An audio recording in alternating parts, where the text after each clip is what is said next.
த strangers chapter 2.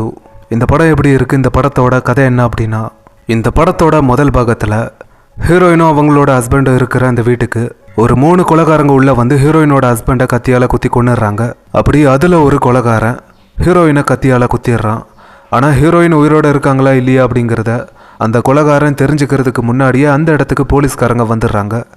அதனால் இந்த 3 கொலைகாரங்களும் அந்த வீட்டில் இருந்து போகிறாங்க. இதில் ஹீரோயின் கண்ணை திறந்து பார்க்கும்போது அப்போ தான் ஹீரோயினை வந்து ஒரு ஹாஸ்பிட்டலில் அட்மிட் பண்ணியிருக்காங்க. அதோட அந்த ஃபர்ஸ்ட் பார்ட்டை வந்து அப்படியே முடிச்சிருப்பாங்க, செகண்ட் பார்ட் வரப்போகுது அப்படின்னு. இப்போ அப்படியே செகண்ட் பார்ட்டோட கதை, ஹீரோயினை ஹாஸ்பிட்டலில் அட்மிட் பண்ணியிருக்காங்க. அப்படி ஹாஸ்பிட்டலில் அவங்க இன்னும் உயிரோடு இருக்காங்க அப்படிங்கிற விஷயத்தை தெரிஞ்சுக்கிட்ட இந்த 3 கொலைகாரங்களும் ஹீரோயினை கொல்றதுக்காக அந்த ஹாஸ்பிட்டலுக்கே வராங்க.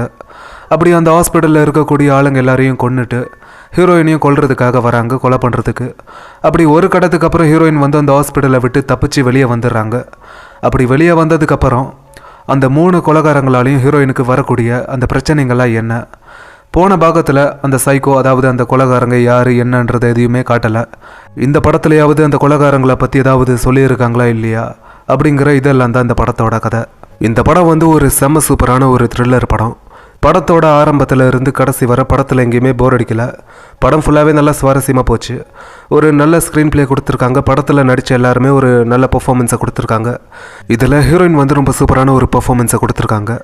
அதாவது அந்த சைக்கோ கில்லர் அந்த ஹாஸ்பிட்டலுக்குள்ளே ஹீரோயினை துரத்துக்கிட்டு வரும்போது அப்போ ஹீரோயினோட அந்த ஃபேஸ் ரியாக்ஷன்ஸாக இருக்கட்டும், ஒரு மாதிரி பயந்து போய் அழுதுகிட்டே கத்திக்கிட்டே ஓடுறது, இதெல்லாமே ஹீரோயின் வந்து ரொம்ப நேச்சுரலாக பண்ணியிருப்பாங்க. அதாவது ரொம்ப நேச்சுரலாக இருக்கும். அதெல்லாமே பார்க்க அவங்களோட நடிப்பு ரொம்ப சூப்பராக பர்ஃபார்ம் பண்ணியிருக்காங்க. அதாவது இப்போ இந்த படத்தில் ஹீரோயினுக்கு பதில் வேறு யாரையாவது போட்டிருந்தா கூட இந்த படம் பார்க்க அந்த அளவுக்கு நல்லா இருந்திருக்குமான்னு தெரியல. ஆனால் ஹீரோயினோட பர்ஃபார்மன்ஸ் இந்த படத்துக்கே ஒரு மிகப்பெரிய ப்ளஸ்ஸாக இருக்குது. அப்புறம் இந்த படத்தில் இந்த டென்ஷன் பில்டிங்கை வந்து ரொம்ப நல்லா க்ரியேட் பண்ணியிருக்காங்க. அதாவது ஹீரோயின் அந்த ஹாஸ்பிட்டலை விட்டு தப்பிச்சு ரோட்டில் ஓடும்போது அந்த ரோட்டில் ஒரு கார் வருது. அந்த காருக்குள்ளே ஹீரோயினுக்கு ட்ரீட்மெண்ட் பார்த்த டாக்டர், அப்புறம் அவங்க கூட ஒரு லேடி இருக்காங்க. அதனால் ஹீரோயினும் அந்த காருக்குள்ளே ஏறி கொஞ்சம் தூரம் போயிட்டு இருக்கும்போது வழியில் அந்த டாக்டருக்கு தெரிஞ்சவங்க 2 பேர் ரோட்டில் நிற்கிறாங்க.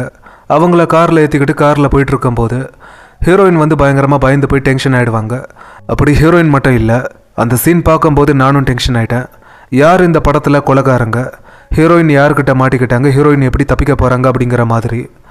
நான் மட்டும் கிடையாது, அந்த சீன் பார்க்கும்போது கண்டிப்பாக நீங்களும் டென்ஷன் ஆகிடுவீங்க. ஏன்னா அந்த மாதிரி ஒரு சில விஷயங்களை அந்த காருக்குள்ளே பண்ணியிருப்பாங்க. இப்போ இதை அப்படியே கட் பண்ணால் ஹீரோயின் வந்து காட்டுக்குள்ளே போயிட்டு இருக்கும்போது அவங்களுக்கு பின்னாடி யாரோ அவங்கள ஃபாலோ பண்ணிக்கிட்டு வர மாதிரி ஹீரோயின் வந்து ஃபீல் பண்ணுறாங்க.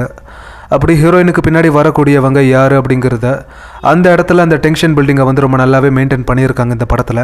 அதாவது இந்த படத்தில் கடைசி வர இந்த டென்ஷன் பில்டிங் வந்து ரொம்ப நல்லாவே ஒர்க் ஆகிருக்கு.